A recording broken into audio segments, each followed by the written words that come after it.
परिचय। हेलो दोस्तों, जैसा कि हम सभी जानते हैं, हमारे आसपास इतने सारे सूक्ष्म जीव हैं। इन्हें कई समूहों में वर्गीकृत किया जाता है। इनमें से कुछ हमारे लिए उपयोगी होते हैं, इसलिए उन्हें मित्र कहा जाता है, जबकि अधिकांशतः नुकसानदेह होते हैं, अतः इन्हें दुश्मन या शत्रु कहा जाता है। अतः इस पाठ में हम इन सूक्ष्म जीवों की मित्र और शत्रुओं की प्रकृति के बारे में जानेंगे। अतः इस पाठ में हम इन सूक्ष्म जीवों की मित्र और शत्रु की प्रकृति के बारे में जानेंगे।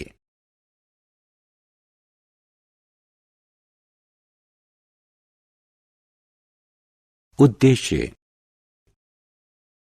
इस पाठ के अंत में आप निम्न करने में सक्षम हो जाएंगे: सूक्ष्म जीव और इसके विभिन्न समूहों को परिभाषित करना, मित्रवत सूक्ष्म जीव और सामान्य मानवीय जीवन में इनके उपयोगों का वर्णन करना, हानिकारक सूक्ष्म जीवों का वर्णन करना, खाद्य परिरक्षण की विधियों की व्याख्या करना, नाइट्रोजन स्थिरीकरण और नाइट्रोजन चक्र की व्याख्या करना।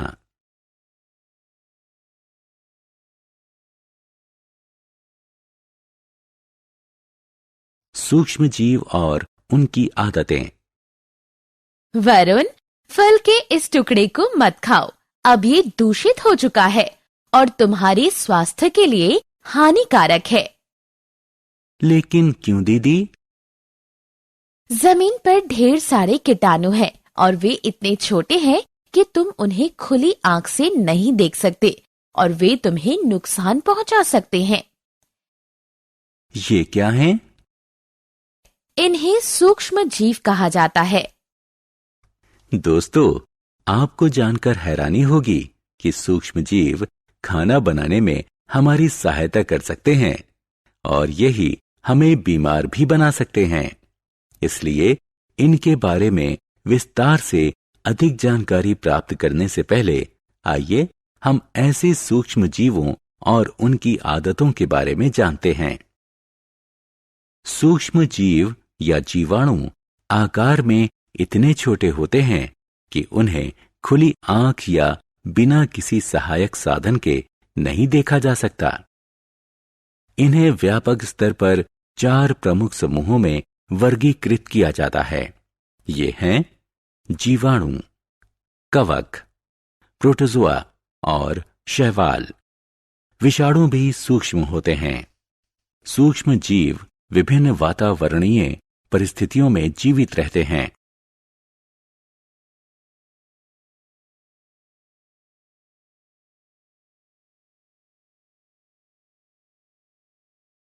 मित्रवत सूक्ष्म जीव और उनकी आदतें। प्रिय विद्यार्थियों, ये सूक्ष्म जीव व्यापक स्तर पर उपयोगी और हानिकारक सूक्ष्म जीवों में वर्गीकृत किए जाते हैं।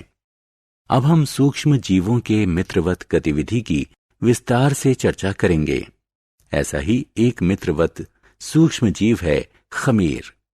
खमीर का उपयोग बेकिंग उद्योग और हमारे घरों में ब्रेड, केक, पेस्ट्री आदि बनाने के लिए किया जाता है। जीवाणु लैक्टोबैसिलस दूध से दही बनाने में उपयोगी है।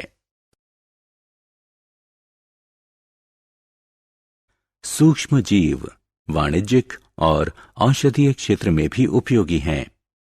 उदाहरण के लिए अल्कोहल, बियर और शराब के व्यापक उत्पादन के लिए खमीर यानी यीस्ट का उपयोग डिस्टिलरी उद्योग में किया जाता है।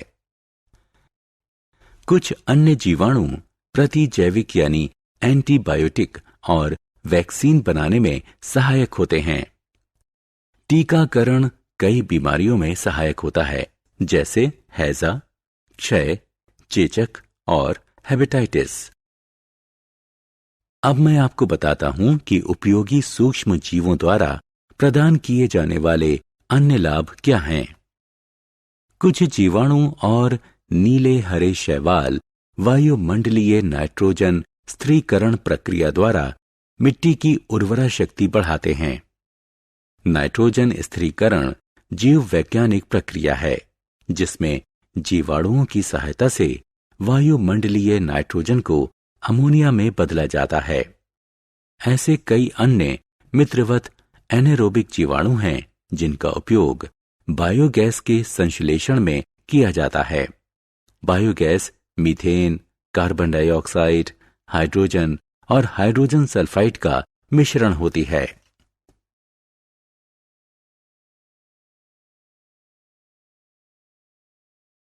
हानिकारक सूक्ष्मजीव।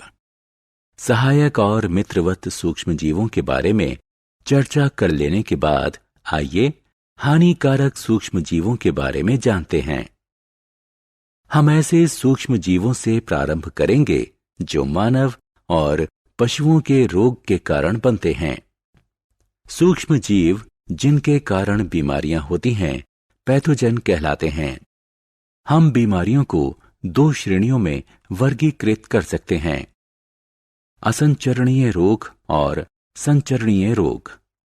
असंक्रामक रोग एक व्यक्ति से दूसरे में प्रवेश नहीं कर सकते, जबकि संक्रामक रोग वायु, जल और आहार आदि के माध्यम से एक संक्रमित व्यक्ति से दूसरे स्वस्थ व्यक्ति में प्रवेश कर सकते हैं। सामान्य जुकाम संक्रामक रोग का सबसे सामान्य उदाहरण है।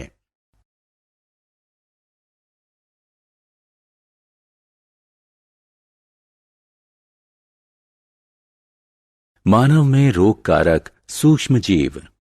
दोस्तों, हमारे आसपास पाए जाने वाले कुछ कीट और पशु पैथोजन के संवाहक के रूप में कार्य करते हैं। मक्खियां और मच्छर ऐसे संवाहकों के आम उदाहरण हैं। हैजा रोग में मक्खियां कई पैथोजन की संवाहक होती हैं। जब ये मक्खियां बिना ढके हुए खाने पर बैठती हैं तो पैथोजन स्थानांतरित हो सकते हैं और खाने को संक्रमित कर सकते हैं। हैजा से बचने के लिए हमें खाने को हमेशा ढककर रखना चाहिए और बिना ढके हुए खाने को खाने से बचना चाहिए। मलेरिया रोग के मामले में मादा एनोफ्लीज मच्छर प्लाज्मोडियम पैरासाइट के संवाहक होते हैं। पैथोजन एक संक्रमित व्यक्ति से स्वस्थ व्यक्ति में एक मच्छर के काटने से सीधे प्रवेश करते हैं। इसलिए हमें अपना आस पड़ोस साफ सुथरा रखना चाहिए और यह जांचना चाहिए कि बेकार पड़ी वस्तुओं में पानी जमा ना हो। हम मलेरिया को फैलने से खिड़की और दरवाजों पर तार की जाली लगाकर और कीट विकर्षक क्रीम, स्प्रे और मच्छरदानी लगाकर रोक सकते हैं। हम मिट्टी के तेल को ठहरे हुए पानी पर छिड़ककर मच्छर के लार्वा को मार सकते हैं। पैथोजन के कारण होने वाले सामान्य मानवीय रोग। यहां एक सूची दी गई है जो विभिन्न पैथोजनों के कारण फैलने वाले विभिन्न मानवीय रोगों का उल्लेख करती है।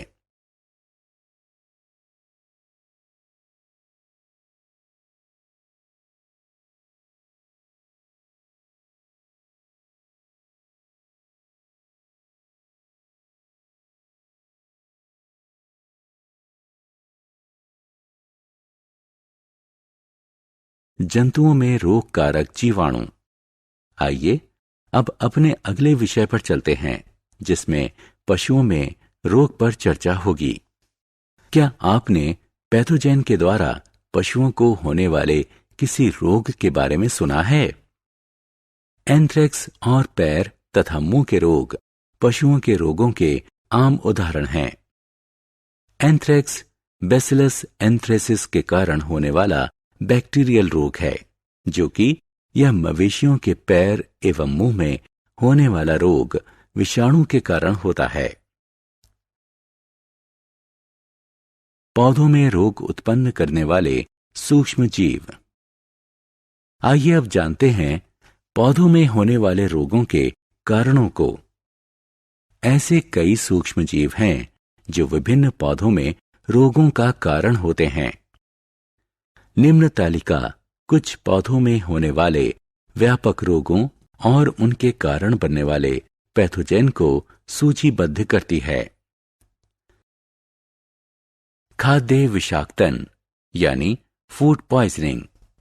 दोस्तों, गर्मी के दिनों में यदि खाना लंबे समय तक खुले में रखा हो तो खाना बेस्वाद हो जाता है और अंत में जहरीला हो जाता है।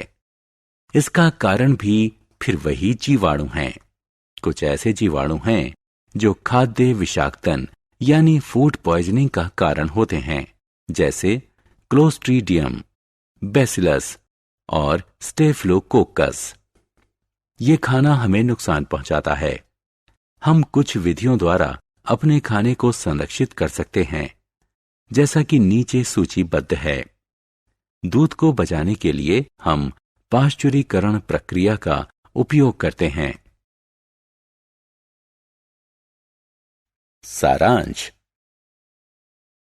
आइए हमने जो कुछ सीखा है उसे संक्षेप में दोहराएं।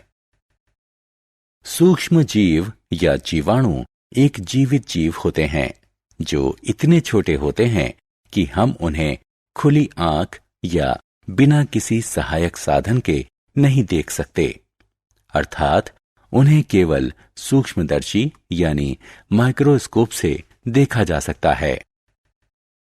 सूक्ष्म जीवों को व्यापक स्तर पर 4 प्रमुख समूहों में वर्गीकृत किया जाता है: जीवाणु, कवक, प्रोटोजोआ और शैवाल। सूक्ष्म जीव विभिन्न वायुमंडलीय परिस्थितियों में जीवित रहते हैं, जैसे जल, मिट्टी, गर्म पानी के सोते और पहाड़ आदि। सूक्ष्म जीव व्यापक स्तर पर उपयोगी और हानिकारक सूक्ष्म जीवों में वर्गीकृत किए जाते हैं। उपयोगी सूक्ष्म जीवों का उपयोग हमारे दैनिक जीवन तथा उद्योगों में विभिन्न उद्देश्यों से किया जाता है। सूक्ष्म जीव जिसके कारण मानव, पशु और पौधों में बीमारियां होती हैं, पैथोजेन कहलाते हैं। नाइट्रोजन स्थिरीकरण जीव वैज्ञानिक प्रक्रिया है जिसमें जीवाणुओं की सहायता से वायुमंडलीय नाइट्रोजन को अमोनिया में बदला जाता है।